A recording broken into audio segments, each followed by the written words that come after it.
Stress, depression, anxiety हे पूर्वी असं काही नव्हतं. हे काय एक्झॅक्टली आणि कुठनं आलंय? कारण ऍक्च्युली स्ट्रेस, डिप्रेशन, एन्झायटी ह्या सगळ्या गोष्टी कदाचित डायनोसॉर काळापासूनच चालू आहेत. असं नाहीये की ते पहिला नव्हत्या. सिंपल भाषेत स्ट्रेस सांगायचा तर रोजची कामं जर मला नाही करता आली, त्याच्यात काही अडीअडचणी आली, आजचं काम मी उद्यावर, उद्याचं काम मी परवावर टाकलं. पण आमच्या भाषेत मी आळस बोलतो याला. आळस वाढला 2 आठवड्याच्याहून जास्त तर त्याला आम्ही स्ट्रेस म्हणतो. एखादं डिप्रेशनचं सिम्पटम म्हणतो. सो अगेन आमच्याकडे बरेच सेक्शुअल केसेस पण येतात जिथे हे सेक्शुअल कन्सर्न खूप कॉमन असतं की किती मिनिट्स लास्ट केलं तर एका बाईला प्लेजर मिळेल, किंवा स्टँडर्ड नॉर्मल साईज काय असली पाहिजे, किंवा मी कसं समजू की समोरच्याला आवडलंय का नाही आवडलंय. तसं जर आपल्याला डिप्रेशनचं सिम्पटम वाटत असेल तर डिप्रेशन फार 2 एक्स्ट्रीमच्या गोष्टी आहेत. एकतर मी खूप झोपते किंवा माझी झोपच उडालेली असते, मी खूप खाते किंवा मला भूकच लागत नाही. आता एक मुलगा झालाच पाहिजे, मग तो एक चान्स घेतो, मुलगी होते. सेकंड चान्स घेतो, मुलगी होते. तो थर्ड चान्स पण परत घेतो. आता ती जी बाई आहे किंवा जी ती व्यक्ती आहे ती तर एकदम खूप डिप्रेशन मध्ये गेली असेल ना ऑलमोस्ट. आता नाही झालं तर परतच मला मुलगी आणि मग ते सगळंच परत ते सगळं. त्याच्यासाठी ती काय केलं पाहिजे तिने? मेनली वर्क लाईफ बॅलन्स आणि पर्सनल लाईफ बॅलन्स क्रॉस होतो.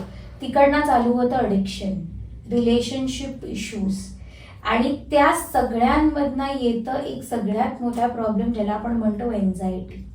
पूर्वी फक्त हार्ट अटॅक सगळ्यांना कळायचं की हार्ट अटॅक आला. हा पॅनिक अटॅक काय असतो आणि कसा येतो आणि तो कसा रोखू शकतो मी?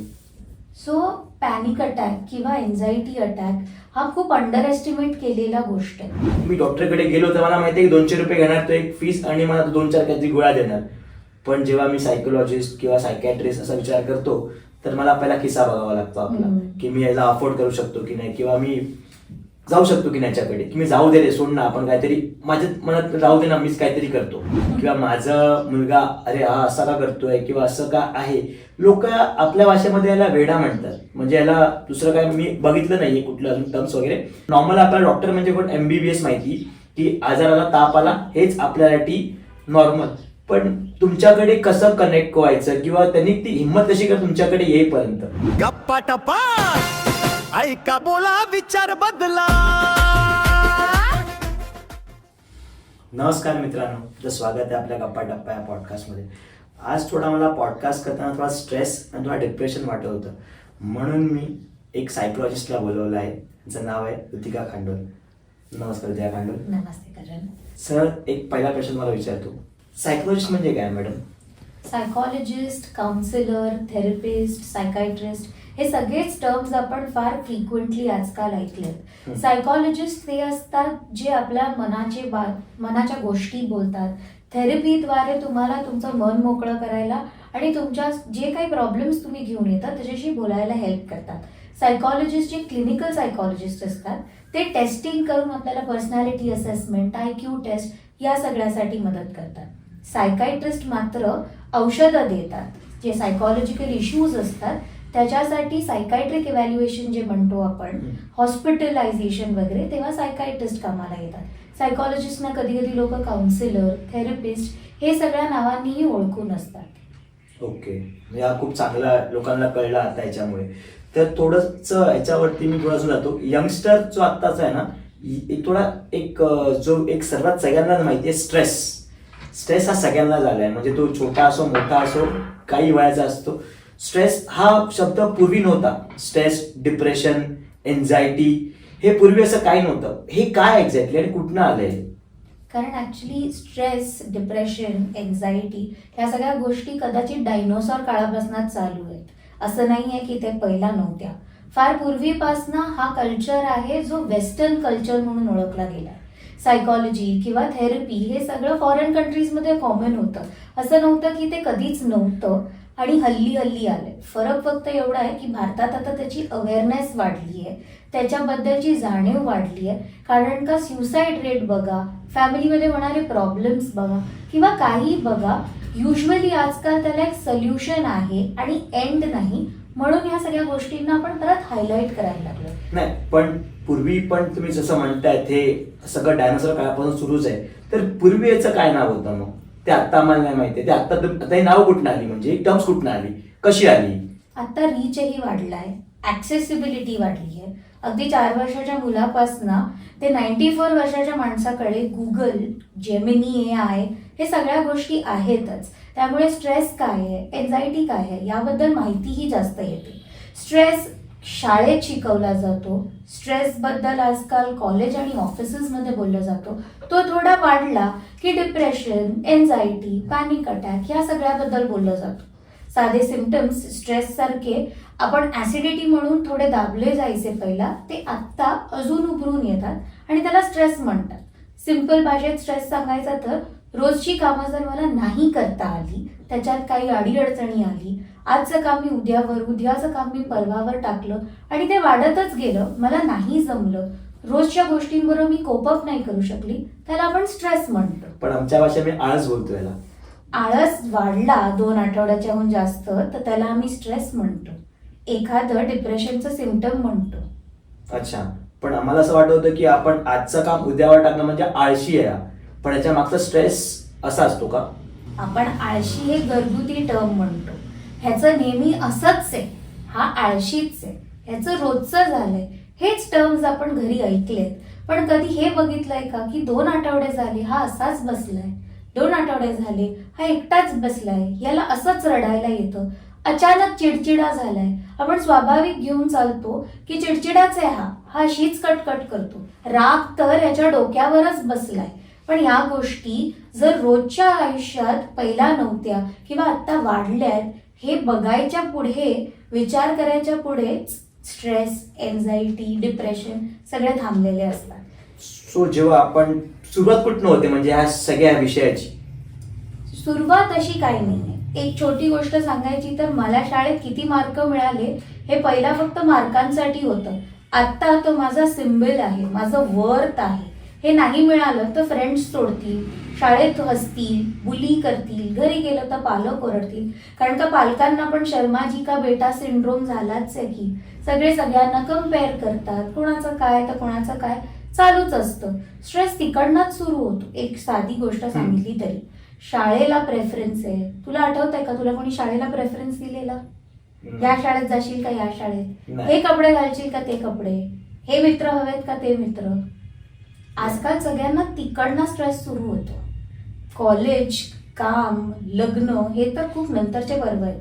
अगदी 4 वर्षाच्या मुलाला ही स्ट्रेस, डिप्रेशन, एन्झायटी काही होऊ शकते. कारण का वर्ल्ड खूप कॉम्पिटेटिव्ह झालंय, खूप फास्ट लिव्हिंग झालंय आणि त्याच्याच कारणामुळे ह्या सगळ्या टर्म्स फार वरती आल्यात, हायलाईट झाल्यात. कारण का 1 out of 4 people stress, depression किंवा एन्झायटी थ्रू जातच असतात. सो हे जे तुम्ही आता म्हणतायत की हे कसं रेक्टिफाय करायचं की आता मला काय होतं याच्यातलं, तर हे 4 आहेत म्हणजे एन्झायटी आहे, डिप्रेशन आहे किंवा तुम्ही आता जसं म्हटलं, तर ते कसं ओळखायचं की मला काय होतंय ते? एन्झायटी बोला, डिप्रेशन बोला किंवा पॅनिक अटॅक बोलू किंवा स्ट्रेस बोलू, ह्या व्यतिरिक्तही बऱ्याच गोष्टी आहेत. ह्या 4 कॉमन आहेत. जसं जर आपल्याला डिप्रेशनचं सिम्पटम वाटत असेल तर डिप्रेशन फार 2 एक्स्ट्रीमच्या गोष्टी आहेत.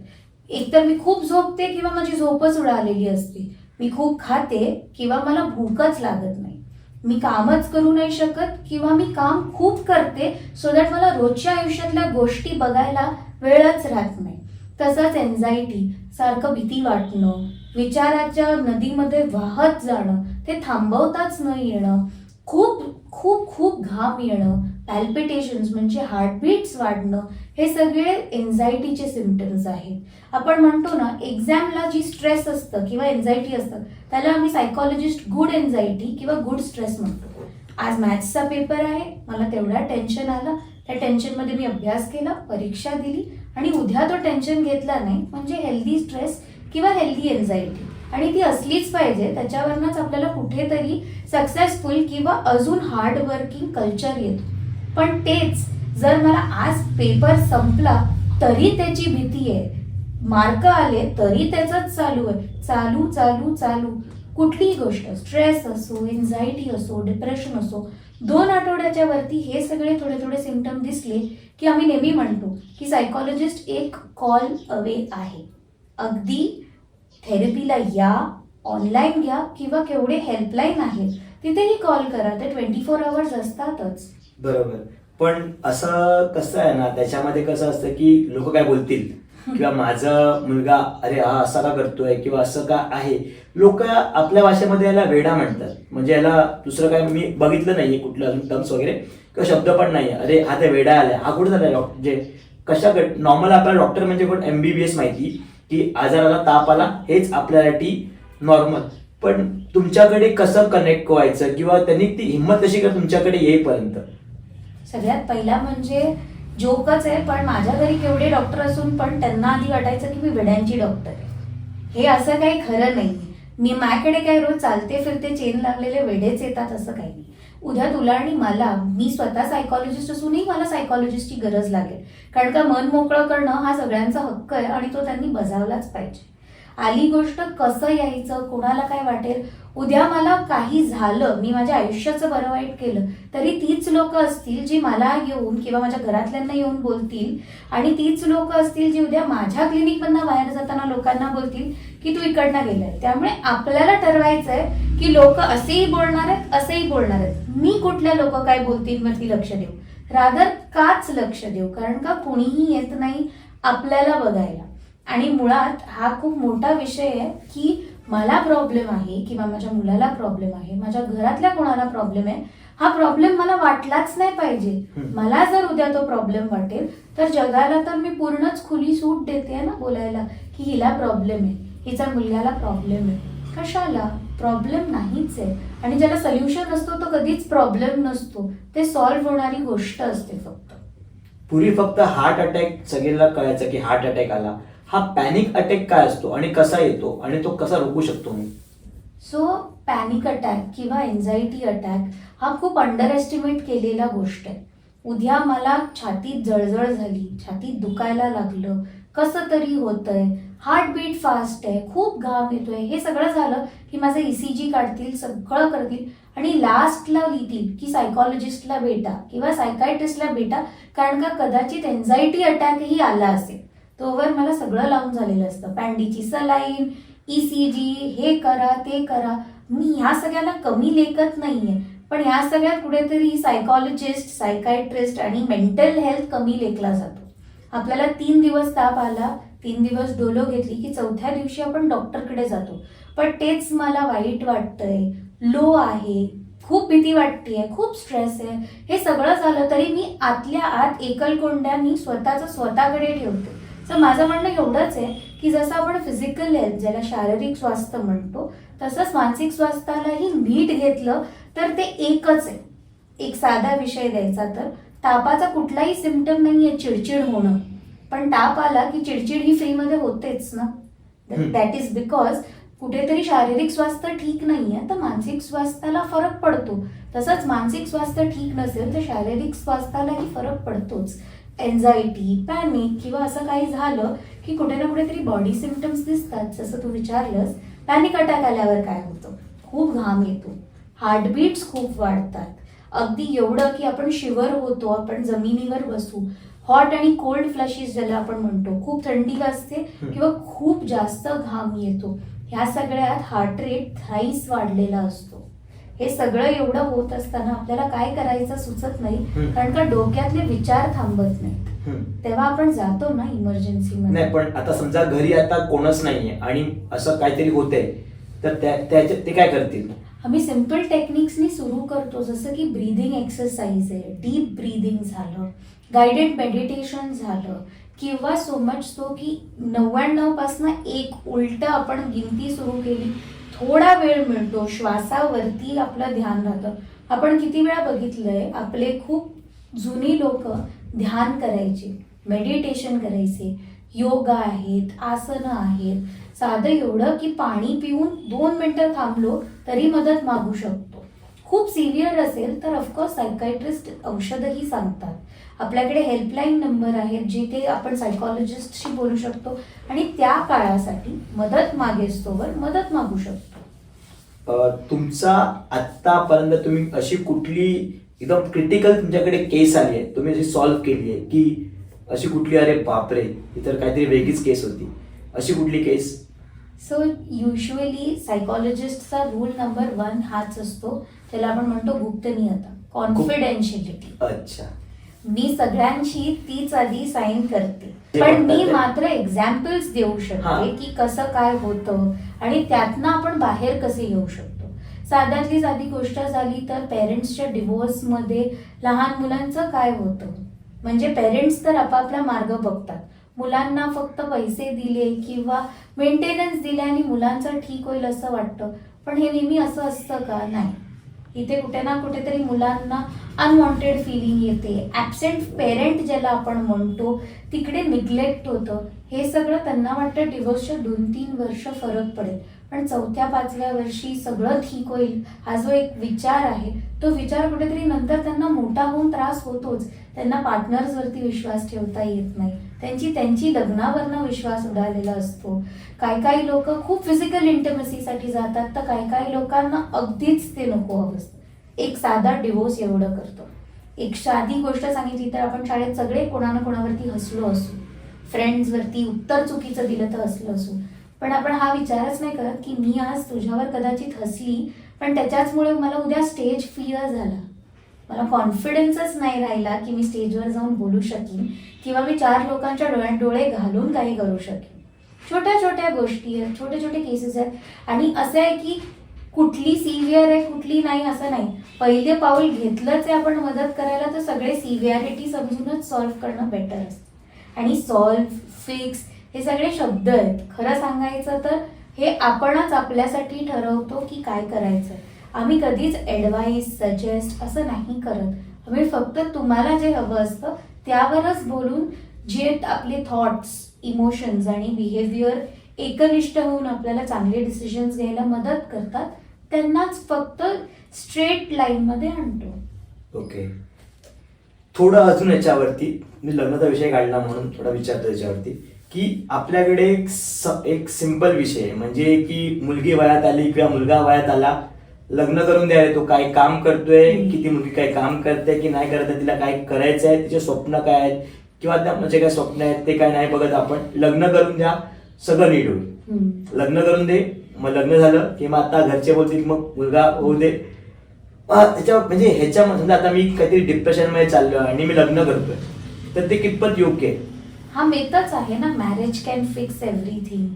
आपण चेकच नाही करत की मॅरेजची गरज आहे त्या वेळात का नाही. मी म्हणत नाहीये मॅरेज नका करू किंवा त्याची गरजच नाहीये, पण मॅरेज कॅन फिक्स एव्हरीथिंग. हा तिरसाटासारखं वागतो, याचं लग्न लावून द्या तो ठीक होईल, हिचं वय झालंय हिचं लग्न लावून द्या ठीक होईल. वयात लग्न झालं तरच सगळं नीट होतं. वय कोण ठरवतं? सगळं नीट अगदी मी 30शीत लग्न करूनही नाही होऊ शकणार आणि सगळं नीट मी अगदी 40शीत आणि 45शीत लग्न करूनही माझं होऊ शकतं. त्यामुळे खूप गरजेचं आहे आणि आजची जनरेशन त्या बाबतीत खूप विचार करून, कॅल्क्युलेट करून सगळं करून बघते. पहिला गुण जुळवायची, आता सगळे पोर्टफोलिओ जुळवतात. अगदी तुमचं इन्व्हेस्टमेंट काय आहे, फ्युचर प्लॅन्स काय आहेत किंवा कोणाला काय हवंय. जर ते नाही मॅच होत असेल आणि कदाचित माझ्यात ती कपॅसिटी नसेल माझ्या पार्टनर बरोबर मॅच करायची, तर तेवढा ओपननेस आलाय की मी सांगू शकते की नाही. ते पहिल्याचं दर्पण नाही राहिलंय की नाही बोलूच शकत नाही. आजकाल नाही खूप फ्रिक्वेंट झालंय. आपल्या जुन्या लोकांना ते उद्धटपणा वाटतं, पण कुठेतरी त्याला सेल्फ केअर म्हणतो आम्ही. कारण का मला जमणारच नाही तर आधीच नाही बोलणं बेटर आहे. देन नंतर मला जाऊन त्याच्याबद्दल काहीतरी वाईट वाटणार, वाईट रागात कन्वर्ट होणार, मग मी स्वतःला बोलणार, घरातल्यांना बोलणार, काही सेन्स नाही राहणार आणि आपणच आपलं मेंटल हेल्थ खराब करणार. आपण ज्याला म्हणतो जेनरेशनल ट्रॉमा आहे कुठेतरी, तो आता संपत चाललाय कारण का अवेअरनेस वाढते. लोक मदतीसाठी पुढे येत आहेत, एकामेकांना मदत करायला तयार झाले. फक्त ऑल वी नीड इज आपण नीट एक्सप्रेस करू शकतो. आपल्याला सगळ्यांना शिकवलंय how are you, fine, are you really. Yes. Because पॉडकास्टच्या स्टार्टलाच तू म्हणालास की तुला आज कसं तरी वाटतं. आपल्याला सगळ्यांना शिकवलंय हाऊ आर यू विचारलं की फाईन म्हणायचं. कधीच नाही शिकवलंय की आज मला नाही बरं वाटत असेल तर मी सांगेन की I am not feeling fine today. ज्या दिवशी मला कळेल की करणला नाही बरं वाटत आहे, कदाचित मी जी कामं अर्जंट नाही आहेत किंवा मला ओरडायचं असेल तुला काहीतरी काल तू नाही केलंस त्यामुळे, पण मी नाही ओरडणार थिंकिंग की अरे he is not feeling fine today. So express करायला नीट शिकवलं न लाजता तर मेंटल हेल्थ काही प्रॉब्लेम राहणार नाही. बरोबर. ऑफिसमध्ये आजकाल ना असे लोक बसून काम करतात. बॉसने काही काम दिलं, अरे स्ट्रेस आला, अरे हे आलं, बाहर जाता हूँ सिगरेट पी के आता हूँ, स्ट्रेस खत्म हो जाएगा, ऑफिस आज खत्म हो गए, दारू पी लेता हूँ, असं चालतं. म्हणजे आपण हिंदीमध्ये पण त्याशी बोलतो की याच्यात ना सिगरेट पी लेते यार, या दारू पी लेते या कुछ असं असं काहीतरी लोक करतात की नंतर मला असं की स्ट्रेस कमी होतो ते केल्याने. कधी होतो का असं स्ट्रेस कमी? त्याला सिंपल भाषेत सांगायचं तर तो एक एस्केप पिरियड असतो. एक पफ मारला की मी त्या 3 सेकंड 5 सेकंड 10 सेकंडसाठी आय एम एस्केप्ड. मी म्हणते ज्याला पळ काढणं म्हणतो, विचारांपासनं, भावनांपासनं, काहीपासनं मी पळ काढते. मी सिगरेट ब्रेक घेते किंवा खाली जाऊन चहा पिणं, दिवसातनं 10 पिण्यालाही आम्ही अडिक्शन म्हणतो. फक्त सिगरेटच बदनाम नाहीये. तर दिवसातनं काहीतरी अनइझी वाटलं तर जाऊन चहा पिऊन येते, चहा पिते.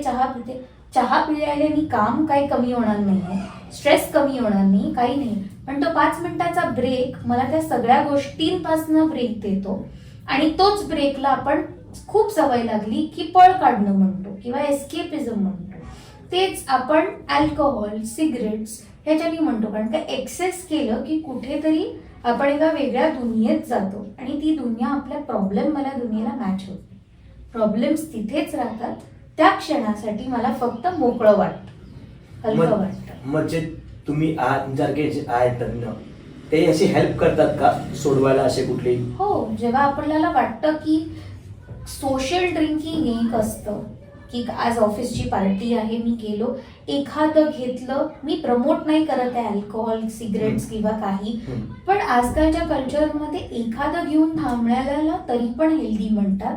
पण जर माझी रोजची सवय झाली की मी रोज कामानंतर 8 वाजता घेणारच आणि ते नाही घेतलं तर चिडचिड झाली, 8 वाजता कोणी दुसऱ्यानी काही काम दिलं तर त्याच्यावरती राग येणं, ते हवंच आहे. त्या वेळेची आपण ज्याला म्हणतो तलब लागते. मग त्याच्यामध्ये सेक्स पण असू शकतो, सेक्स असू शकतो, फोन अडिक्शन असू शकतं, एक्सेसिव्ह कुठल्याही प्रकारचं सेवन जसं की सिगरेट्स, अल्कोहोल, अजून कुठले नशेडी अंमली पदार्थ किंवा काहीही फॉर दॅट मॅटर. एक टिपिकल टाइमला आपल्याला त्याचा अर्ज झाला आणि त्याच्याशिवाय काही सोल्युशनच नाही. म्हणजे ते हवं म्हणजे हवं आणि नाही झालं तर अगदी ज्याला आपण म्हणतो ना, एक थिन लाईन असते डिस्ट्रेस आणि डिसफंक्शनॅलिटी. डिस्ट्रेस म्हणजे तरी पण थोडंफार अडचणीत येतं. डिसफंक्शनॅलिटी म्हणजे हे नाही मिळालं तर सगळं गेलंच 12च्या भावात.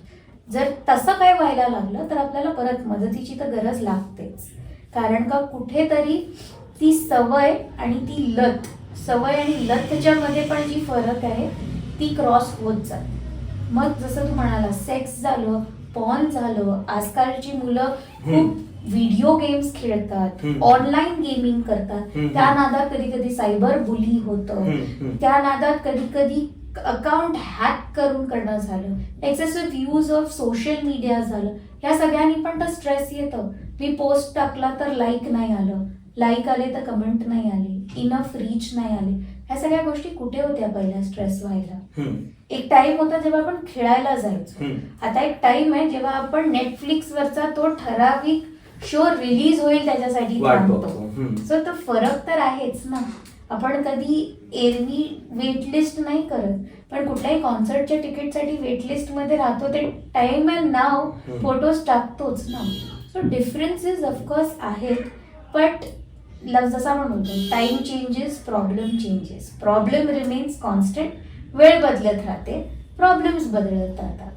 पैसा किती पाहिजे? समजा आता मी डॉक्टरकडे, म्हणजे पहिली गोष्ट डॉक्टरकडे जावंच नाही, म्हणजे मी असं सांगतो, पण किती चार्ज करतात नॉर्मली सायकोलॉजिस्ट? म्हणजे का आपल्याकडे मी डॉक्टरकडे गेलो तर मला माहिती आहे की 200 रुपये घेणार तो एक फीस आणि मला 2-4 काहीतरी गोळ्या देणार. पण जेव्हा मी सायकोलॉजिस्ट किंवा सायकॅट्रिस्ट असा विचार करतो तर मला पहिला खिस्सा बघावा लागतो आपला, की मी याला अफोर्ड करू शकतो की नाही, किंवा मी जाऊ शकतो की त्याच्याकडे, की मी जाऊ दे रे, सोड ना, आपण काहीतरी माझ्या मनात राहू दे ना, मीच काहीतरी करतो. तर कसं असू शकतं याचं? सो हा पण एक खूप मोठा मिथ आहे की सायकॉलॉजिस्ट किंवा थेरपी एक्सपेन्सिव्ह आहे. पिंटरेस्ट ओपनली लिहितं therapy is expensive, long drive with my best friend is cheaper. हे कोट्स आहेत आणि फार लोक शेअरही करतात. फ्रेंडचं काम करतं. इझी शब्दात सांगायचं झालं तर फ्रेंड तेच बोलतं जे मला ऐकायचंय. सायकॉलॉजिस्ट, थेरपिस्ट हे बोलेल जे मला ऐकायची तयारीही नाही. तेवढं सक्षम बनवतील की मी ते ऐकीन आणि त्याच्या पुढे जाईन. त्यामुळे कॉस्ट बद्दल बोलायचं झालं तर ते सगळ्यांचं डिफर होतं. पण असे बरेच सायकॉलॉजिस्ट आहेत इन्क्लुडिंग मी जे स्लाइडिंग स्केल घेतात. स्लाइडिंग स्केलचा अर्थ आहे की एक फिक्स्ड अमाऊंट तर माझी आहे, पण उद्या काही कारणास्तव नाही जमलं तुला ते द्यायला, तर त्याचा विचार सायकॉलॉजिस्टकडे यायच्या आधी नाही आला पाहिजे. मला मदत हवी आहे, ती मदत घ्यायला सायकॉलॉजिस्ट कुठेतरी फायनान्शियली मिडवे काढून हेल्प करू शकतो. तसंच काही सायकायट्रिस्ट आहेत आणि अगदीच काही नाही जमलं तर गव्हर्नमेंट हॉस्पिटल्सकडे पण सायकॉलॉजिस्ट सायकायट्रिस्ट असतात. बरेच NGOs आहेत जे फ्री थेरपी देतात आणि आपले हेल्पलाईन नंबर्स आहेतच जिथे 24/7 फ्री कॉल्स चालूच असतात. सो ॲक्सेसिबिलिटी आहे, अवेअरनेस मात्र कमी आहे. आणि आहेत ना बरेच सायकॉलॉजिस्ट आहेत जे फार वर्षांचा एक्सपिरियन्स असल्या कारणाने कदाचित हायर चार्जेस घेत असतील, पण त्याचा अर्थ हे नाही की सगळेच घेत असतील. सो विचारलं, अजून सर्च केलं तर डेफिनेटली मिळतं, पण एक महाग आहे म्हणून सगळे महाग आहेत असंही नाही आहे. नॉनव्हेज आणि व्हेज ह्याच्याने काय फरक पडतो का आपल्या जीवनामध्ये, किंवा हे खाल्लं तर मी शांत होतो, असा एक खूप मोठा एक मी पश्चित मला विचारतोय की नॉनव्हेज खाल्लं की मी क्रूर होतो, किंवा असं मला वाटतं की आता मी मी काहीतरी खातोय तर ते माझ्या पोटात मी स्मशान जमवतोय मी असं, आणि व्हेज खाल्ल्याने मला असं वाटतं की मी माझं माइंड शांत राहतंय किंवा मी फोकस करू शकतो, असं कितपत बरोबर आहे? सो आपण कुठल्याही जाती धर्माविरुद्ध माझं काही हे नाहीये, पण असं आहे का की सगळे व्हेजिटेरियन लोक शांतच आहेत? जितके मी बघितले ते मार खाऊन म्हणजे असं सॉरी बोलून निघून जातात. नक्की. हा म्हणजे माझ्या जे ओळखीच्यातले थोडेफार असे आहे की सो आपले बरेच पॉलिटिकल लीडर्स व्हेजिटेरियन आहेत, पण एअर स्ट्राईक वगैरेसाठी तर त्यांनी स्वतःच पुढावा घेतलेला ना. तेही व्हायलेन्सच झालं, बरे आपल्या देशासाठी झालं, पण व्हायलेन्सच झालं ना. जर तेवढा विचार करू शकतो तर मग नॉनव्हेज खाणारा माणूस कसा वाईट झाला? नाही, माझा प्रश्न मला कळलाच नाही. वाईट म्हणजे गरम डोक्याचा. हा म्हणजे गरम डोकं, म्हणजे तर मी असं आपण बोलतो असं अन्न तसं मन, बरोबर? असं की काय खाल्लं की माझं असं मन चालेल किंवा माझं माइंड चालेल, तसं बोलतोय तुम्हाला मी. मग सगळे हलवाई थोडी रोज गोडच बोलतात. जसं अन्न तसं मन झालं तर थोडी ना रोज जिलेबी बनवणारा गोडच बोलतो, तोही कधीतरी कोणाबरोबर तरी भांडतोच. त्यामुळे जेवणात सात्विक गोष्ट खाणं इम्पॉर्टंट आहे. ते नॉनव्हेज असो किंवा व्हेज असो, ह्या गोष्टीच वेगळ्या आहेत. व्हेज नॉनव्हेज आपलं मानसिक स्वास्थ्य नाही तयार करू शकत, पण सात्विक जेवण डेफिनेटली करू शकतो. सात्विक म्हणजे व्हेजिटेरियन. सात्विक म्हणजे हेल्दी. त्यामध्ये काय काय असतं? हेल्दीमध्ये काही असू शकतं. अगदी मी रोज चिप्स आणि आईस्क्रीम आणि फ्रेंच फ्राईज खाल्ले, फ्रेंच फ्राईज व्हेजिटेरियन सपोज मी रोज खाल्ले, त्याच्याने काही माझ्या शरीराला मदत नाही होणार आहे. तसंच मी रोज चिकन खाल्ल्याने मी आजारीच पडणार आहे किंवा मला फायदाच होणार आहे असं नाही. एक बॅलन्स्ड डाएट ज्याला आपण म्हणतो, जे नॉन व्हेजिटेरियन पण खातात प्रोटीन्स वगैरेसाठी, त्यांना सांगतातच की डॅश ऑफ व्हेजिटेबल्स बाजूला असले पाहिजे. की चिकन, जरी बॉइल्ड चिकन, रोज चिकन खाल्लं तर त्याच्याबरोबर भाज्या खातोच, ज्याला आपण म्हणतो बॅलन्स्ड मील, तो गरजेचा आहे. तो अति व्हेजनी पण खाऊ शकतो, नॉनव्हेजनी पण खाऊ शकतो. अगदी काही न खाता, आपण त्याला कधी कधी म्हणतो की भुकेले असू तरीही आपलं मानसिक स्वास्थ्य ठीक नाही, तर अगदी व्हेज आणि नॉनव्हेजच्या कॅटेगरीनी फरक नाही पडत, पण डेफिनेटली हेल्दी खाण्याने फरक पडतो. हे मिथ आहेत की कुठेतरी मी ऑफकोर्स पोटात चमशान करणं किंवा व्हेज खाल्ल्यानेच मी शांत होईल, हे आपले आपले विचारधारणा जे आपण पुढे घेऊन चालतो. मी एवढंच सांगेन की हेल्दी खाल्लं तर हेल्दी राहू, हेल्दी राहिलं तर आपलं मानसिक स्वास्थ्यही हेल्दीच राहील. मग ते चॉईस ऑफ फूड आपला चॉईस ऑफ फूड, आपण काय खायचं ते. थोडं अजून यंगस्टर बद्दल येऊ दे. यंगस्टरला कसं ना, आता की मला असं वाटतंय की मला सगळंच कळतं किंवा मला सगळंच माहिती आहे, मी का जाऊ थेरपिस्टकडे, किंवा मी ChatGPT करेन. ChatGPT मला, मी प्रमोट नाही करत आहे, बट मी सगळं विचारेल त्याला की मला हे प्रॉब्लेम होतं आहे, मला ह्याचं सोल्युशन दे. ते मला सगळंच सांगतं. तर ते कितपत बरोबर आहे? प्रमोटचं काय, माझ्या रोजच्या लाईफमध्ये होत आहे हल्ली. अच्छा. थेरपिस्टकडे यायच्या आधी कोणीतरी ChatGPT वाचून येतं. त्यांना माहिती असतं की कुठली थेरपी थेरपिस्टनी केली तरच ती थेरपिस्ट राईट आहे, कारण का ChatGPTनी सांगितलंय. किंवा बरीच लोक ChatGPTशी गप्पा मारून येतात, कारण का त्यांना वाटतं की रात्रीच्या 2 वाजता कुठे थेरपिस्टला त्रास द्यायचा, आणि त्यांना ते टेम्पररी फिक्स वाटतं. पण ते तेच आहे की मी फ्रॅक्चरला बँडेज लावला तर किती मदत होईल. मला जर फ्रॅक्चर असेल, लिगामेंट टेअर असेल किंवा हेअरलाईन असेल तर त्याला मी बँडेज लावून काही होणार नाही. ChatGPT is basically band aid to a fracture. Okay. मदतीला येतं, पण तीच अल्टिमेट मदत आहे किंवा मी तेवढंच ऐकून पुढे गेली पाहिजे is not true. ChatGPT is helpful जेव्हा वाईजली वापरतो, जेवढ्यात तेवढ्या वापरतो, ज्याच्यासाठी हवं त्याच्यासाठी वापरतो. ChatGPTच सोल्युशन आहे, ChatGPTच राईट आहे असं नाही. At the end of the day ते रोबोटिक आहे. ह्युमन सायकॉलॉजीपेक्षा तर थोडं पाठीच राहील. एक सर्वात मोठी गोष्ट येते ब्रेकअप, डिवोर्स.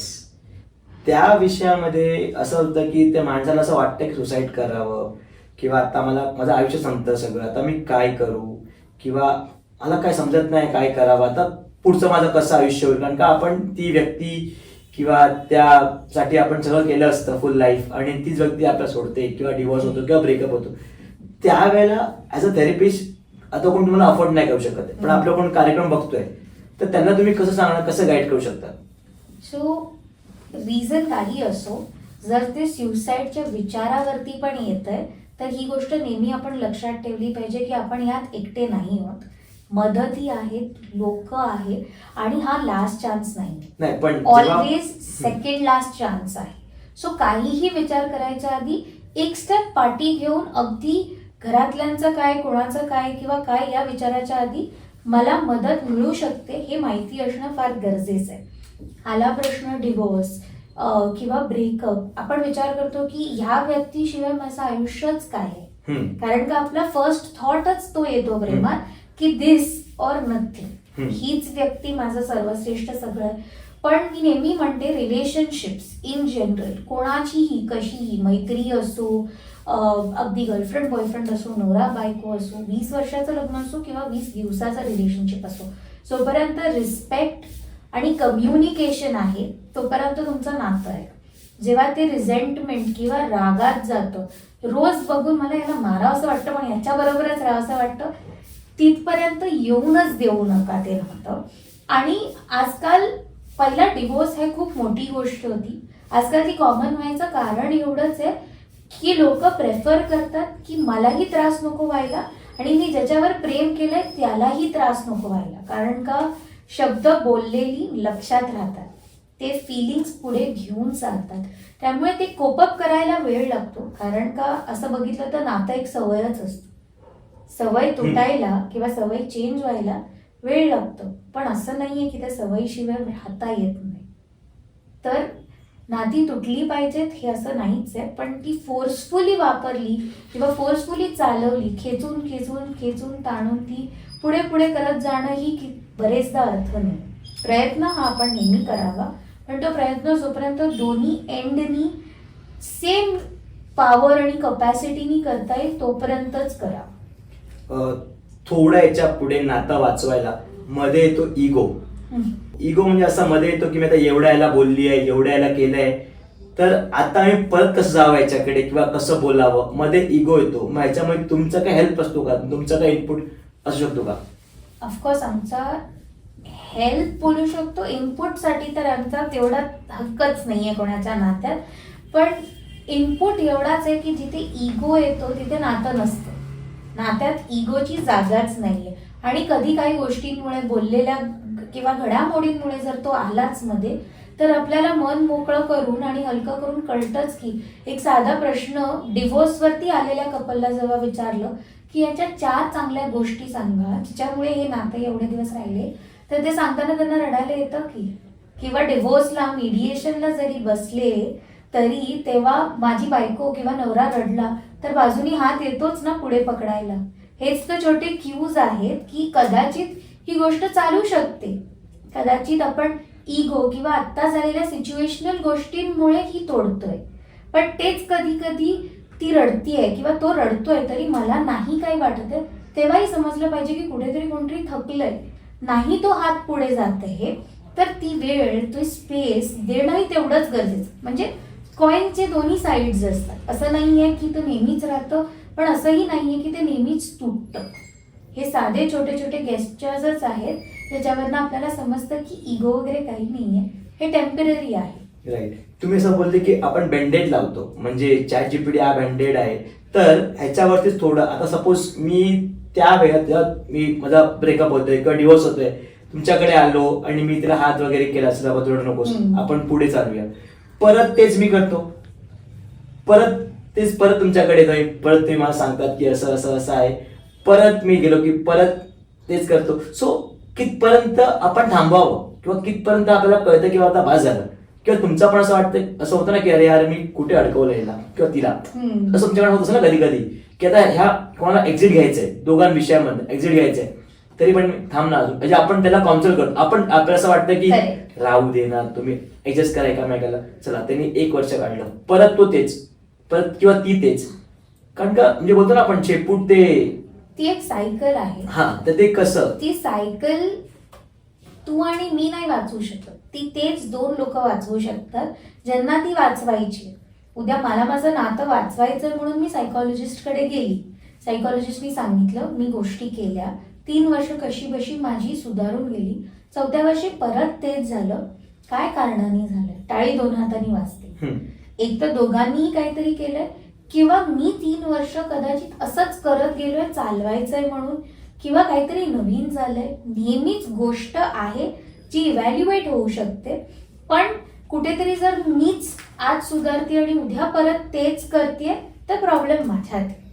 तो सुधारायचाही प्रॉब्लेम माझा आहे. एक्सेप्ट कसं करावं हे, ऍक्सेप्टन्स कसं आहे माहितीये, कधी कधी हार्श रियालिटीनी कळतं.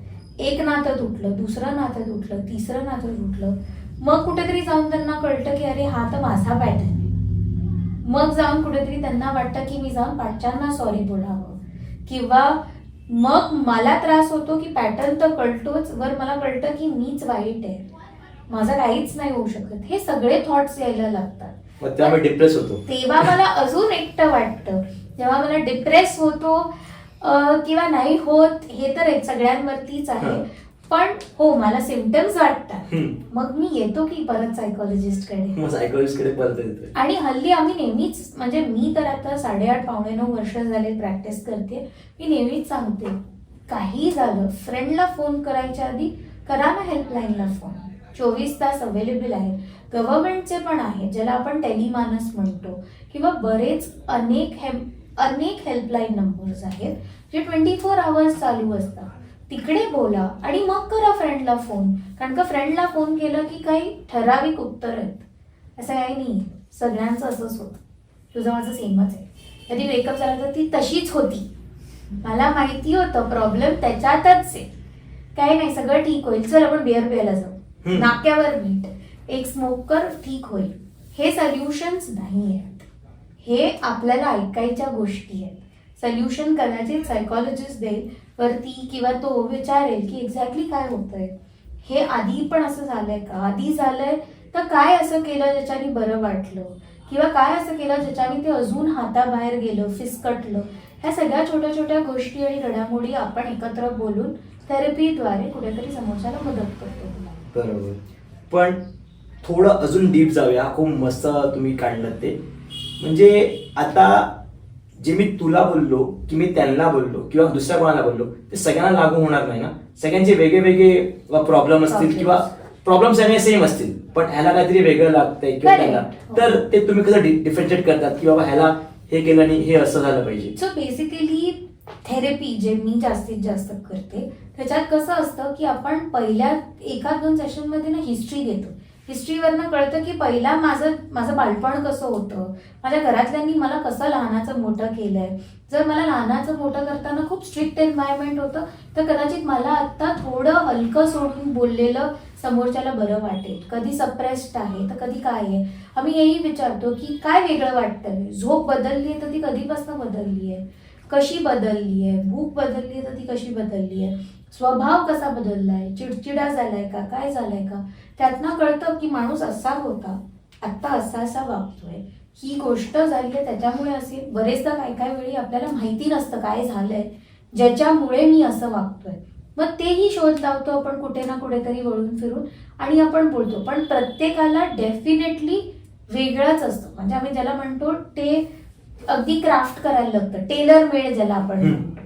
आपल्याला एक डिझाईन आवडते पण ती सगळ्यांचा साचा वेगळा असतो, त्या साच्याप्रमाणेच करावी लागते. कारण का त्यांच्या कलेनी घेतलं नाही तर मग काय फायदा आहे. तुम्हाला काही स्ट्रेस येतो? हो येतो ना. तुम्ही काय करता त्याच्यासाठी? आम्ही दुसऱ्या सायकॉलॉजिस्ट कडे जातो.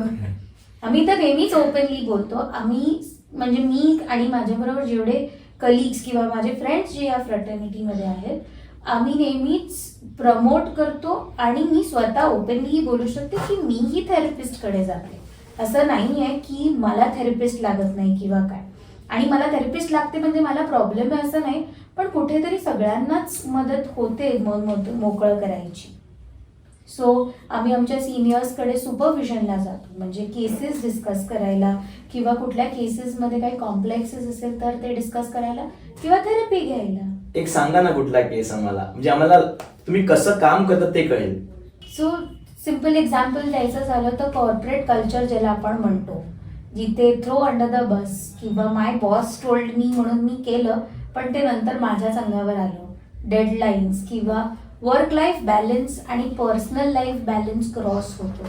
तिकडनं चालू होतं अडिक्शन, रिलेशनशिप इश्यूज, आणि त्या सगळ्यांमधनं येतं एक सगळ्यात मोठा प्रॉब्लेम ज्याला आपण म्हणतो एन्झायटी. कारण का मला डेडलाईन्स ऑफिसचे सॉल्व्ह करायचे असतात, गोष्टी संपायच्या असतात. ऑफिसमध्ये काही नाही झालं तर 4-4 मीटिंगमध्ये बॉस बोलतो जिकडे मला खूप राग येतो किंवा इन्सल्टिंग वाटतं किंवा what ever that may be. तेच राग घेऊन मी घरी येतो, मग ते माझे बायको घरातल्यांवरती वगैरे निघतो, ती कटकट होते. तीच कटकट माझी बायको किंवा घरातले करतात की हा नेहमी फोनवरच असतो. तो फोनवर का असतो, तो त्या सगळ्यातना लांबायला त्या फोनवर असतो. पण मला घरी काय वाटतं, he is emotionally absent husband. आजकाल आपण खूप ऐकलेला टर्म आहे. तो पहिला तसा नव्हता, तो आत्ता आजकाल असा व्हायला लागला. मग घरातले मध्ये पडतात की तुमच्यात काय वाईट होतं, काही गोष्टी होत नाही आहेत का. ऑफिसमधले म्हणतात की हा असाच लॉस्ट असतो, त्याच्यातच असतो, कदाचित त्याच्यात स्मोक ब्रेक वाढतो, सिगरेट ब्रेक वाढतो. या सगळ्यात कुठेतरी त्यांच्या डोक्यात एका सिम्पल एक्झाम्पल द्यायचं एन्झायटीचं, तर आपण कुठेतरी खूप मस्त सेल लागलेला असतो, तिथे असे पाईल भरून कपडे असतात, त्यात कपडे कसे शोधतो, तसं एखादा माणूस पाहिजे तो विचार एन्झायटी असताना डोक्यात शोधतो. जिथे बऱ्याच गोष्टी असतात त्यांना बाजूला करून एक गोष्ट शोधण्यात जेवढी डिफिकल्टी लागते ती त्या व्यक्तीची रोजची लाईफ असते. त्याच्यामुळे भूक राहत नाही, झोप येत नाही, चिडचिडपण येतं, कामं होत नाहीत, कुठेतरी सेल्फ कॉन्फिडन्सला पण त्रास होतो, आपण कम्युनिकेट करू नाही शकत, आणि ह्या सगळ्यांचं एकनिष्ठ होऊन ती एन्झायटी त्याला त्रास देत जाते. मग डेडलाईन्स मिस होणं किंवा घरातल्यांशी नीट न बोलणं, तोच इमोशन घेऊन सगळीकडे राहणं, कटकट, चिडचिडापण कॉमनली येणं, हे सगळं घेऊन जेव्हा आमच्याकडे येतात तेव्हा आम्ही कधी कधी रुटीन सेट करायला मदत करतो. कधी कधी ही मदत करतो की बाबा ही गोष्ट सोडून दे थोड्या दिवसासाठी, नाही जमली तरी सोडून दे, किंवा ब्रीदिंग, स्लो डाऊन होणं ज्याला आपण म्हणतो, बीइंग इन द प्रेझेंट ज्याला आपण म्हणतो, त्या सगळ्या छोट्या छोट्या गोष्टी आम्ही ओरिएंट करतो. साधी एक्सरसाइज आहे 5, 4, 3, 2, 1. रोजच्या लाईफमध्ये सगळे वापरू शकतात. स्ट्रेस असो नसो, डिप्रेशन असो नसो, 5 थिंग्स ज्या आपण बघू शकतो. या खोलीत कदाचित तू रोज असशील, पण 5 अशा गोष्टी बघू शकतोस तू ज्या कदाचित पहिल्या नाहीच बघितल्या. 4 अशा गोष्टी ऐकू शकतो ज्या नाही ऐकायला येत आहेत किंवा ज्या नव्याने येतात. जेव्हा आपण आपल्या विचारांबरोबर त्या गोष्टीत असतो ते नवीन वाटतं. 3 गोष्टींना टच करू शकतो, ज्याला आपण टेक्स्चर म्हणतो. 2 गोष्टींचा स्मेल घेऊ शकतो. एखादी गोष्ट टेस्ट करू शकतो. म्हणजे जे आपले 5 सेन्सरी ऑर्गन्स असतात त्यांना ॲक्टिवेट करायला जर मी बसली खूप स्ट्रेसमध्ये, तर माझे नाही बोलता 5 मिनटं वापरले जातात, जे म्हणजे बाकीचे थॉट्स, विचार किंवा ज्याला आपण रेस्टलेसनेस म्हणतो ते थांबवून मला आत्ताच्या प्रेझेंट स्टेटमध्ये आणतं. त्याला आपण म्हणतो ग्राउंडेड व्हायला मदत करतं. कधी कधी बॉक्स ब्रीदिंग कामाला येतं, जिथे आपण हेवी ब्रीदिंग करून म्हणजे इनहेल एक्झेल करून पोटात एक बॉक्स बनवू शकतो इमॅजिनरी. तो ब्रीदिंग करायला इझी आहे, पण ब्रीद करताना तो शांतपणे बॉक्स इमॅजिन करणं, एखादी पण लाईन न चुकणं आणि मग विचारायचा तो बॉक्सचा रंग कोणता होता, तिथे कुठेतरी आपण पूर्ण ध्यान लावतो कारण का ते तिथेच राहतं. ज्याला आपण म्हणतो mindful eating, mindful breathing, mindful walking. Auto pilot कुठेतरी जिथे आपलं गेलंय सगळं ते स्टॉप होतं. ओके. म्हणजे सिंपल गोष्ट सांगायची झाली तर इक्लेअर चॉकलेट आठवतंय? इक्लेअर चॉकलेट आपण किती लक्ष देऊन खाल्ले. बरोबर. आपल्याला खूप आवडायचं म्हणून आपण एकदम ते खायचो. मी तर खायचो इकडे, मला बाकीचं नाही माहित नाही. आत्ता जर विचारलं तर त्याची टेस्ट आठवेल ना, कारण का तेव्हा आपण निरखून खाल्लंय. आत्ता एवढं फास्ट सगळं चाललंय की आपण वाटतं खातो, संपतं. रोजचा रस्ता, रोजच्या गोष्टी, सो मच सो की ज्यांच्या आपण एन्झायटीचा आत्ता बोलतोय त्यांचा रोजचा ठरलेला रस्ता आहे, तीच कॉफी मशीन, तीच सेटिंग आणि तेच घेऊन यायचं. त्या कॉफीचं अरोमाही त्यांच्या डोक्यात पोचत नाही कारण का ते वास्तव स्थितीत नाहीच आहेत. सो वास्तव स्थितीत यायलाही ह्या सगळ्या स्ट्रॅटेजीज कधी ना कधीतरी किंवा रोजच्या आयुष्यातही कामी येतात. थोडं अजून डीप जाऊया याच्यामध्ये जर चाललो तर आपण थोडा तुम्ही चांगलं सांगितलं की आता जो एंड पर्यंत पॉडकास्ट बघतो हा इथपर्यंत जो आलाय त्याला आता तुम्ही काय सांगणार की त्यांनी हे केलं पाहिजे किंवा असं केलं पाहिजे. आता कधी कधी काय होतं की आता समजा एक कोण मुलगा आहे, तो उठतोच 12 वाजता रात्री आणि तो रात्रभर फिरतो, त्याचं काम वगैरे काय असेल त्याचं काही असेल त्याला असं वाटतं की फिरावं, मित्रांना भेटावं, फिरतो आणि सकाळी तो येऊन 10 वाजता झोपतो. घरचे त्याला काय बोलतात, अरे हा तर असाच आहे, हे तर ह्यानी हेच केलं जीवनभर, ह्याने काही केलंच नाही. पण तो आपण त्याला कसं ओळखायचं की हा डिप्रेशनमध्ये किंवा ह्याला काय प्रॉब्लेम होते, पण तो खातोय पितो सगळं मस्त झालंय. असं काही नाही की त्याला विषय की त्याला असं खायचा प्रॉब्लेम आहे. तो खाणार, उठणार, खाणार पिणार, परत झोपणार, खाणार पिणार, परत झोपणार. सो हे डिप्रेशन आहे की आळस आहे की म्हणजे काय आहे? घरच्यांना कसं काय वाटतं की आता घरच्यांसाठी एक आयडियल मुलगा म्हणजे सकाळी कामाला जा, ये ऑफिसमधनं, ये जेवला, झोप, काम कर वगैरे, काय फिरायला घ्या, असं असतं. पण असे लोक आहेत खूप सारे. म्हणजे रात्रीचे आजकाल आपले सगळ्यांना माहितीच आहे की रात्रभर हॉटेल्स ओपन असतात, तर तिकडे इथे गर्दी कोणाची असते? अशा लोकांची असते की रात्री सकाळ पण झोपतात, रात्री उठतात. तर ते लोक कोण आहेत? ते लोक कशी करतात? त्यांचं कसं होतं? सो असं नेसेसरी नाहीये की त्यांना डिप्रेशनच असावं, एन्झायटीच असावी किंवा काही प्रॉब्लेम असावं. काही काही लोकांना मुळातच त्यांच्या काही घटनांमुळेही डोक्यात असेल की दिवसा नाही, कधी कधी काम करायची क्षमता नसते. क्षमता म्हणजे ज्याला आपण म्हणतो की माझ्यात कपॅसिटीच नाही. आपण कित्येकदा बघितलंय की काम पैसा आणि करावं लागतंय म्हणून करतंय. किती लोक खुश आहेत जे करतायत त्याच्यात. कदाचित तू जे करतोयस ते कामात खुश आहेस म्हणून ते अजून करायची स्फूर्ती आहे. पण आपण किती लोक बघतो जे सकाळी फ्रेश असतात पण ते तोंडावरती 12 वाजलेलेच असतात. कारण का त्याला आपण फूट टू माउथ ज्याला म्हणतो की काम आहे, रिस्पॉन्सिबिलिटीज आहेत, कराव्याच लागतील म्हणून करतायत. मला माझं काम आवडतं म्हणून मला तू कधीही कॉल कर, मी फोन उचलून मदत करायला लगेच येईल. पण कित्येक लोकांना 7 वाजायचीच वाट बघतात म्हणजे त्यांना निघता येईल. 9 to 5 चा जॉब मला आवडतो कारण का 5 o'clock नंतर मला माझं आयुष्य मिळतं. मी मंडे टू फ्रायडे कामच करते. मी सॅटरडेसाठीच थांबते. मी रविवारी काहीच करणार नाही. हे जे सगळे आउटलुक्स आहेत हे कुठे ना कुठेतरी स्टॅग्नेशननी येतात किंवा आपण ज्याला म्हणतो ऑटो पायलटनी, की आपण त्याच दिवसासाठी थांबलोय. तसंच कदाचित त्या मुलांचं असेल, काही थॉट्स असतील ज्याच्यामुळे त्यांना नाही प्रोसेस होत एक नॉर्मल लाईफ. पण त्याच टाईमला जर अजून काही गोष्टी आहेत, जसं त्यांना त्यात पण मनस्ताप आहे, त्यात कमीपणा वाटतोय, त्यात फ्रेंड्समध्ये जाऊन पण मी माझ्याच धुंदीत असते. असंही असू शकतं की मी रोज रात्री 12 वाजता जाते, माझ्या घरातल्यांसाठी मी टवाळकी करते. मी 10 लोकांच्या ग्रुपमध्ये बसून पण फोन स्क्रोल करते. मी 10 लोकांच्या ग्रुपमध्ये बसून पण माझ्या विचारांमध्ये तर मी कुठे टवाळकी करते. मी तर त्या वेळात मी जागी आहे, मला माझा ग्रुप मिळालाय, बाहेर गेलीये, काही 4 गोष्टी केल्या, त्या वेळात परत आली आणि पुढे काय करायचं ते केलं. त्याला टवाळकं करणं नाही म्हणणार, पण बाहेरच्यांना वाटायला ते वाटतं. So it is very important की आपण ते आयडेंटिफाय करू की काय कारणास्तव हे असं चालू आहे. कधी कधी त्याच्यानी व्यसनही असू शकतं.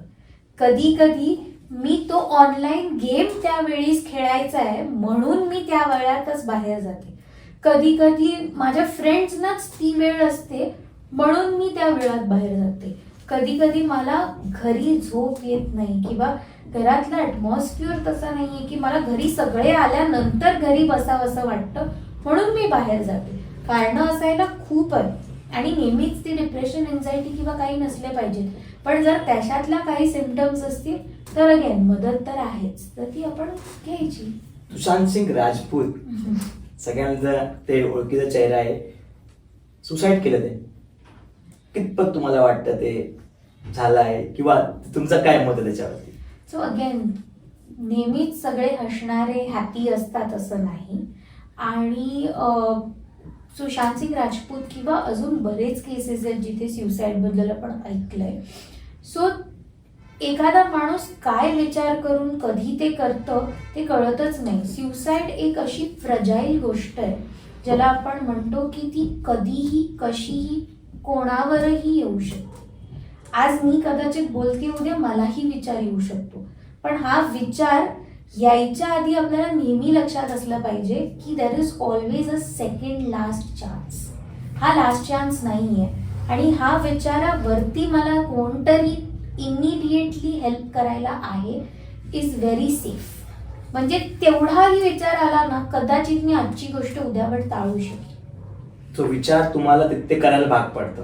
तो विचार आपल्याला त्या पातळीवरती आणतं. कधी कधी खूप आपल्याला बेबस वाटतं, कधी कधी खूप असहाय्य होतं. आपल्या सगळ्यांची सहनशक्ती खूप वेगळी असते. मला वाटतंय की माझ्यात नाही उरली आहे सहनशक्ती आता ह्या पुढे काही बघायची. पण त्याच वेळीस कदाचित माझी अंतर आवाज मला हे सांगू शकेल की मे बी तू मदत घे, आपण बघू काय होतं. आपण नेहमीच हॉस्पिटलमध्ये जातो, जाता जाता व्हेंटिलेटरवर नाही जात, काहीतरी होतं मग व्हेंटिलेटरवर जातो. नाहीच काय होऊ शकलं तर व्हेंटिलेटरही आपल्याला वाचवू नाही शकत, पण व्हेंटिलेटरवरती जसा विश्वास ठेवतो तसंच कधीही सुसाईडचे विचार आले तर एक चान्स अजून आहे, कोणीतरी मदत करायला आहे किंवा मी यात एकटी नाहीये किंवा एकटा नाहीये, हे थॉट्स येणं itself is very much enough to safe. Deep आहे, मी समजायला पाहिजे थोडंसं याच्यामध्ये. करेक्ट. आणि कधी कधी असं होतं की समजा एक माणूस असा असतो की त्याने खूप काम केलंय, त्याने आयुष्यभर असा जगलाय की अरे वा काय जगलाय तो, आणि एका टायमाला त्याला काय असं कुठलाही पॅरलाइज वगैरे होतं किंवा काय होतं, तो बेडवरती येतो किंवा त्याला 4 लोक सांभाळतात आहे किंवा 2 लोक सांभाळतात आहे, तर तो मेंटली खचत जातो की आता मी एवढं केलं होतं सगळं बघितल्यानंतर आता मला कोणतरी हेल्प करतंय किंवा मला ते मला आतल्या खात आहे. तर त्याच्यासाठी ते कॉन्फिडन्स बिल्डअप करायला मी काय केलं पाहिजे, किंवा माझ्याच घरचे मला बोलतात की चल रे तुला हात लावतो उचल बस, तर ह्यांनी काय केलं पाहिजे, तो जो व्यक्ती आहे त्यांनी काय केलं पाहिजे? सो कधी कधी आहे ना त्याला आपण सगळ्या हा शब्दाला ओळखतो ज्याला म्हणतो विल पॉवर. ती फार मोठी गोष्ट असते. ती विल पॉवर एक अशी गोष्ट आहे जी मी वापरून अशी गोष्ट उद्यावरती क्विकली करू शकेन. पण जर मीच खचली, मी हा विचार केला की मी माझ्या घरातल्यांवरती ओझं बनून राहिली, माझे घरातले माझं धुणं काढतात, माझे घरातले हे करतात किंवा हे असं होतंय तसं होतंय, या विचारांवरती राहिली तर मलाच चांगलं वाटणार नाही. तर ज्याला आपण म्हणतो की मन आणि विचार साफ असणं आणि विल पॉवर स्ट्रेट असणं फार गरजेचं आहे. जरी आपल्याला ती सिच्युएशन आवडत नाही, त्या सिच्युएशनमधनं जास्तीत जास्त फास्ट मी बाहेर कशी येऊ शकते हे वाटणं गरजेचं इम्पॉर्टंट आहे. देन की मी ओझं झाली आहे किंवा ह्याच्यापेक्षा तर मला घेऊन जा देवा किंवा हे सगळे जे थॉट्स येतात तेव्हा विल पॉवर खूप गरजेची असते. आणि ऑल्सो फॅमिली मेंबर्स. बरेचदा होतं की फॅमिली करते खूप, पण एखादी गोष्ट एकदा काहीतरी बोलते किंवा करते जिथे मला वाटून चालतं की ते करतायत तर खरं, पण मी ओझच आहे. ऑफकोर्स त्याला आम्ही केअर गिव्हर्स बर्नआउट म्हणतो. Care givers burnout Burnout. म्हणजे फॅमिलीजना होतं जेव्हा ते कुठल्याही प्रकारच्या आजारी व्यक्तीला मदत करत असतात. ओके. एक सर्टन टाइम नंतर जेव्हा तो आजार कंटिन्यू राहतो किंवा रिकव्हरी फेज मध्ये कंटिन्यू राहतो, तोपर्यंत माणसाला एक रोजचं तेच आपलं करणं, त्याच्यामुळेही स्ट्रेस होऊ शकतो किंवा बर्नआउट होऊ शकतो. तेव्हा आम्ही फॅमिलीजना सांगतो की तुम्ही तुमच्यानुसार रेस्ट घ्या, ब्रेक्स घ्या, सो दॅट तो राग, तो चिडचिडापण किंवा तो बर्नआउट पेशंटवर नाही निघणार, की मग पेशंटला वाटायला नको की मी ओझं बनून राहिली आहे. त्याच वेळी जर कोणी नॉर्मली म्हणजे जसं बरं नसल्यावरती पहिले 4 दिवस वर्सेस 7व्या-8व्या दिवशी शक्ती कमी होते, ते पहिले 4 दिवसानंतर मदत घेतली, रेस्ट घेतला, तर कदाचित मी अजून फ्रेश येऊ शकते पुढचे 4 दिवस करायला. ते आपले फॅमिलीज नाही घेत. माझा माणूस तिकडे झोपलाय, मी कसं रेस्ट घेऊ, मी कशी झोपू, मी खाणं पिणं सोडीन किंवा माझ्या तब्येतीला त्रास होतो, मग तो त्रास मी कधीतरी ऐकवते. मग तो ऐकवल्यावरती मला वाटणारच ना की मी कुठेतरी ओझं घेऊन आहे. त्यामुळे आम्ही सांगतो की तो बर्नआउट अवॉइड करायसाठी तुम्ही तुमचाही रेस्ट केला, त्याला आपण दिसताना सेल्फिश दिसतं पण आम्ही त्याला सेल्फ केअर म्हणतो. तो सेल्फ केअर नीट असेल तर मी कदाचित केअर गिव्हरही नीट राहील. So self-care is not selfish. Okay. It is mandatory. अच्छा. आपण दुसरं ह्याच्यावर जायचं की जसं आपल्याला वाटतं की एव्हरी टाइम मी ब्रेक घेतला पाहिजे किंवा कुठे वेकेशनला गेलो, नॉर्मल डॉक्टर लोक सांगतात जाओ थोडा हवा बदल करून घ्या, थोडा जाओ बाहेर जाओ घूम के आओ, त्याने काय फरक पडतो? हो. कसा? रोजच्या रुटीन मध्ये ब्रेक येतो. पण मी त्या वेळेसाठीच बाहेर आहे. परत मी आलो की परत त्याच जागेवरती असतो. मी जसं मगाशी पण बोलली की आपले प्रॉब्लेम्स, आपली कामं कुठेही जात नाही, पण त्यातनं ब्रेक घेतला तर एक फ्रेश पर्स्पेक्टिव्ह घेऊन आपण परत येतो, एक एनर्जी लेवल रिस्टोर होते, तसं परत येतो. आपल्या फोनलाही चार्जिंग लागतं ना, फोन थोडी नेहमीच चालत राहतो किंवा आयुष्यभर चालत राहतो. तसंच हे ब्रेक्स आणि vacation is like charging your phone. तुम्ही जाता, यू रिवायटलाइज किंवा रिकनेक्ट टू युअर सेल्फ. कारण का ट्रॅव्हल ही एक अशी गोष्ट आहे, साधी इकडनं बोरिवलीला जातानाही 4 गोष्टी वेगळ्या बघून येऊ शकू आपण, जेव्हा आपल्याला माहिती आहे की आपण ब्रेकसाठी चाललोय. तेच मी रोज कामासाठी जात असेल तर मी लक्ष पण देणार नाही की या सिग्नलवरती रोज कोण उभं आहे. सो ब्रेक हा शब्दाचा अर्थच तो आहे की आपण एक नवीन पर्स्पेक्टिव्ह, नवीन दृष्टिकोन घेऊन जायचं, सो दॅट रोजच्या गोष्टींची सायकल ब्रेक होऊन मी एनर्जी रिस्टोअर करून, मूड रिस्टोअर करून परत येईन. असा एक प्रश्न येतो, एक स्त्री जेव्हा लग्न करते, लग्न करून ती नवऱ्याकडे गेल्यानंतर सगळे लोक एक्सपेक्ट करतात की लवकर बेबी केला पाहिजे, ते तसं. पण कधी कधी असं होत नाही किंवा ते कन्सिव्ह होत नाही किंवा काही प्रॉब्लेम असतील, तर त्या जेवढा नवऱ्याला त्रास नसतो डोक्याला, तेवढं त्या स्त्रीला जास्त त्रास असतो की ती लोकांना फेस करायला लागतं की अरे बापरे हिला अजून कन्सिव्ह होत नाही किंवा हिच्यामध्ये काहीतरी प्रॉब्लेम आहे किंवा, तर ती कसं टॅकल करते त्या गोष्टीवरती, मी कसं केलं पाहिजे?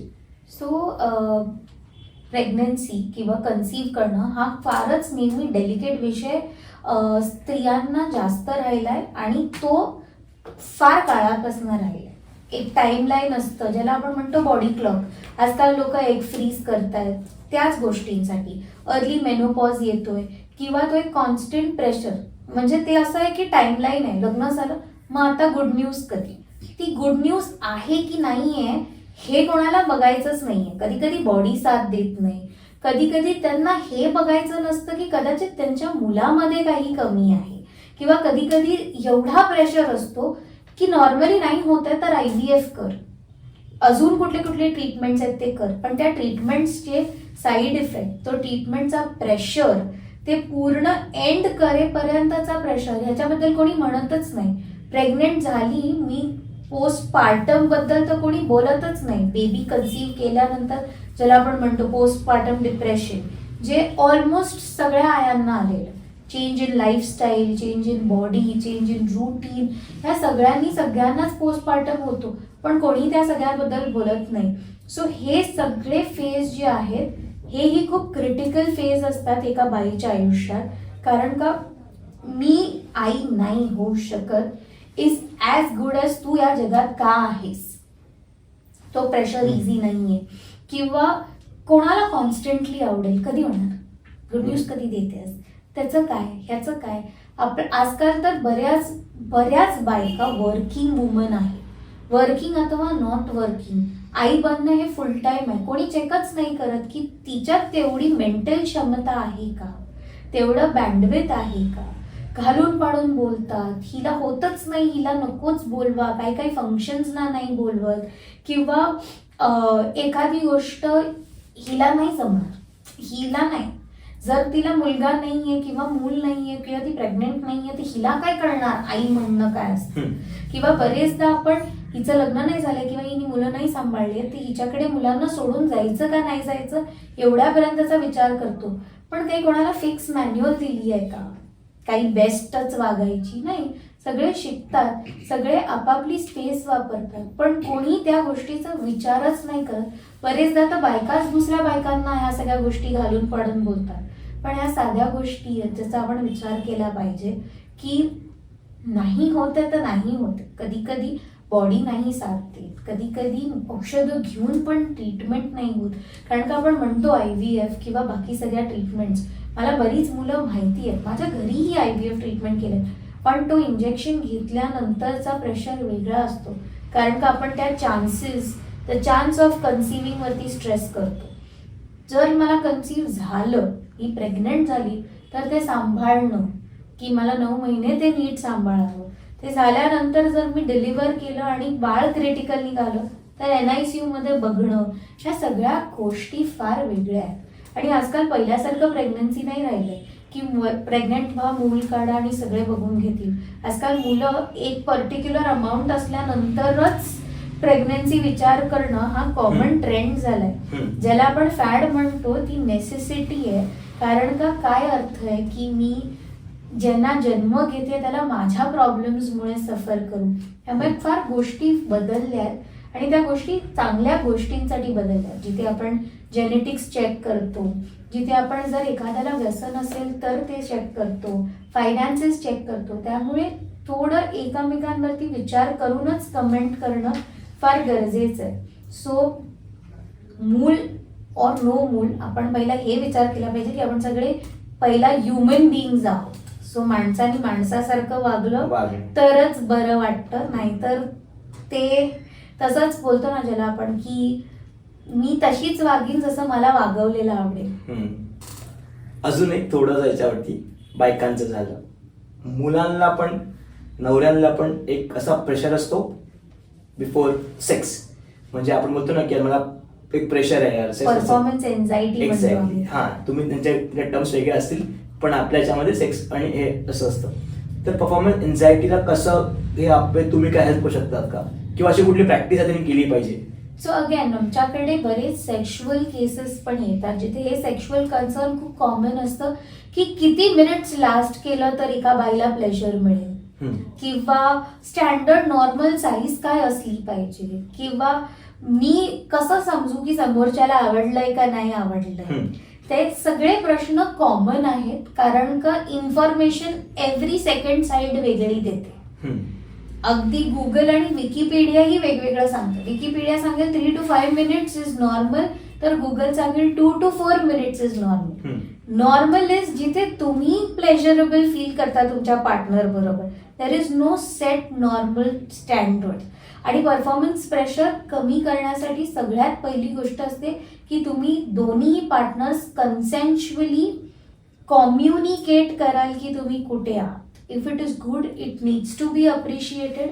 If it is not good अगदीच जाऊन इन्सल्ट नाही करायचा, पण कम्युनिकेट करूच शकतो. कारण का जर समोरची पार्टनर समोरच्याला सांगेल की अरे it is okay, may be this was the first time, किंवा काही वेगळ्या स्ट्रेस कारणाने परफॉर्मन्स नीट नाही झालाय किंवा काही नाही झालंय, पण या सगळ्या गोष्टी बोलल्याने हेल्प होते.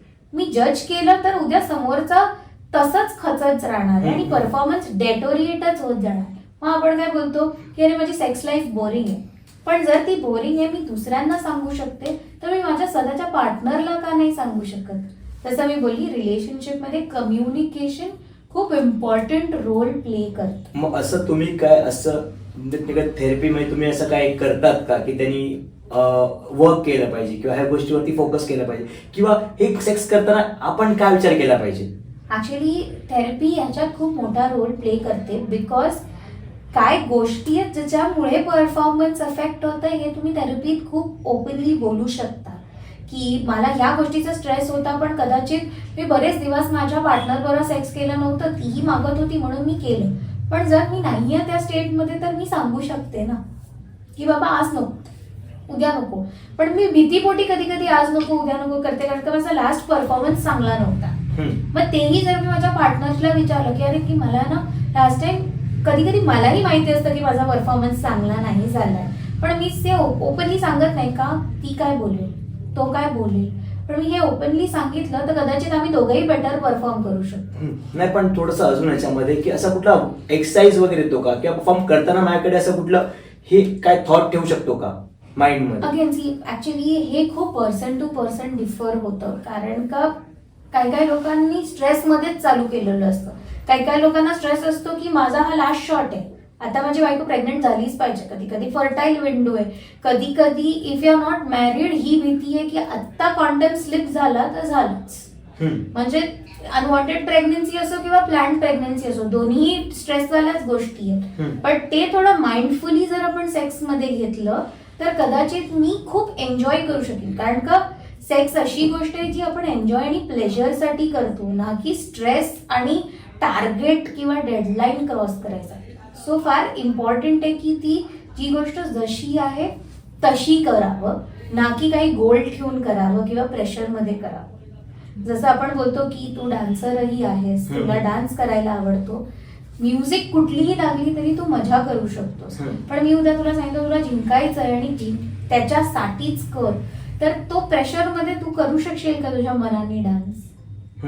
तो ती एन्जॉयमेंट, तो एक एलिमेंट जो तू आणतोस तो तू नाही आणू शकणार, कारण का कुठेतरी तो प्रेशर जास्त होतो, एन्जॉयमेंट कमी होते. त्यामुळे फार गरजेचं आहे की जी गोष्ट जशी आहे ती तशी जावी. एन्जॉयमेंट, प्लेजर ह्या सगळ्या गोष्टी मिळून सेक्स होतं, ना की मला प्रेग्नन्सी प्लॅन करायचीच आहे किंवा मला प्रेग्नंट नाही झाली पाहिजे माझी पार्टनर म्हणून एकदम विजिलंट राहून करायचं.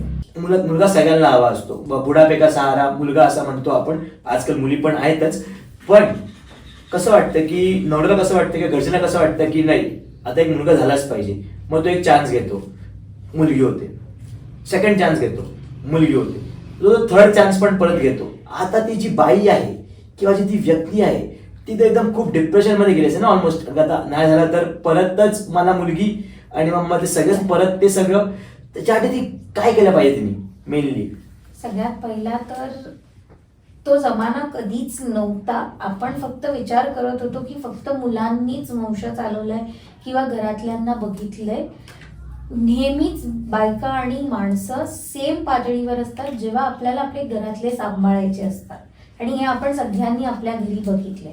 पण ती बाई जिनी 2 मुली 3 मुली आणि 4थ्या वेळेस जेव्हा ती भीती असते, ती भीती कंटाळत नाही येते की आता मला बस झालंय, मी थकलीये कुठेतरी, कारण का शरीर आणि डोकं दोघंही साथ देत नाही त्याच्या पुढे. त्यामुळे ती भीती एवढी असते की अगदी मुलगी झाली तरी तिच्यावरतीच राग निघतो की बाई नको होतीस, किंवा मुलगा झाला तरी त्याच्यावरती तेवढं प्रेम नाही देत आहेत, कारण का तोपर्यंत आपण अतिशय थकलेलो असतो या विचाराने की आता हे काय, त्या विचाराने. बाकी सगळे खुश असतात, पण त्या बाईचं काय जी थकलेली असते. कारण का असं नाहीये की तिला पहिल्या 3 मुली जी झाल्यात त्या नाही आवडत, पण ह्या 4था करण्यासाठी जेवढा तिचं स्ट्रेस घेतलाय किंवा घालून पाडून बोलली आहे, ती भीती की आता मुलगी होणार का मुलगा होणार, ते 9 महिने हाच विचार राहणं की आत्ता परत मुलगी झाली तर काय, त्यामध्येच अर्धी खचलेली असते. त्यामुळे हा फार इम्पॉर्टंट गोष्ट आहे फॅमिलीजना विचारायला की मुलं हवीत. मी नाही म्हणत नाहीये, मला कुठल्याही जेंडरनी प्रॉब्लेम नाहीये, पण एखाद्याला कितपत त्रास द्यायचा त्या गोष्टीसाठी हाही विचार करण्यासारखा आहे. कारण का कधी कधी मी हेही केसेस बघितलेत की त्या मुलासाठी आईचा जर जीव जात असेल तरी ते घालवायला तयार असतात. जेव्हा क्वेश्चन येतं की मदर ऑर द चाइल्ड, बरेचदा फॅमिली कळलं की मेल आहे तर मग चाइल्ड असं बोलतात, पण तेवढी इम्पॉर्टंट आहे का? तेवढं लाईफ स्वस्त आहे का हे कोणी चेकच नाही करत. मुलं झाल्यानंतर पण, तो मुलगा झाल्यानंतर पण परिवार हेच ऐकवतं की 4 लडकियों के बाद ये हुआ. मग फायदाच काय झाला ना. जे पाहिजे होतं ते झाल्यानंतर पण जर ऐकायचंय तर मला असं वाटतं हा एक इंडिव्हिज्युअल चॉईस असला पाहिजे फर्स्ट, तर त्या बाईचा की हे कंटिन्यू व्हायला पाहिजे की नाही, आणि second coming with the family आणि पार्टनर की हे कितपत स्ट्रेच व्हायला पाहिजे. कारण का कुठेतरी या गोष्टींना आपण नाही आत्ता थांबवलं तर या अशाच चालत राहतील. आणि हा स्ट्रेस जो असतो तो फार जास्त असतो बिकॉज बॉडी थकलेली असते. सेल्फ कॉन्फिडन्स आणि self awareness is equal to 0. तर कॉन्स्टंट स्ट्रेसमुळे झोप, ॲपेटाईट, वेट लॉस किंवा वेट गेन होतो. इतके कंटिन्युअस प्रेग्नन्सी नंतर बॉडी चेंजेसमुळे तुमचा आणि तुमच्या पार्टनर्समध्ये गॅप वाढते, एक्सपेक्टेशन्स चेंज होतात. नाही बोललं तरी तो राग आणि टोमणा टोचून राहतो तसा राहतात. सो या सगळ्या गोष्टी टायमात बोलूनही मदत होतेच, पण पहिलाच प्रश्न आहे की आपण कितपत हे स्ट्रेच करायचं हे आपण डिसाईड केलं पाहिजे. आणि हे सगळ्यात पहिला त्या स्त्रीने डिसाईड केलं पाहिजे जी अगेन अँड आफ्टर त्या मुलासाठी ट्राय करते. तर तुमच्याबरोबर गप्पा मारून असं म्हणजे मनसोक्त गप्पा झाल्या आपल्या आणि खूप डेप्थ होत्या. म्हणजे लोकांनी सांगा तुम्हाला कमेंट करून कसा वाटला आजचा पॉडकास्ट. आणि थँक्यू सो मच ऋतिका खांडोल तुमचा टाइम दिल्याबद्दल. आणि लाईक करा, शेअर करा, सबस्क्राईब करा माझ्या चॅनलला. भेटूया पुढच्या पॉडकास्टला. थँक्यू.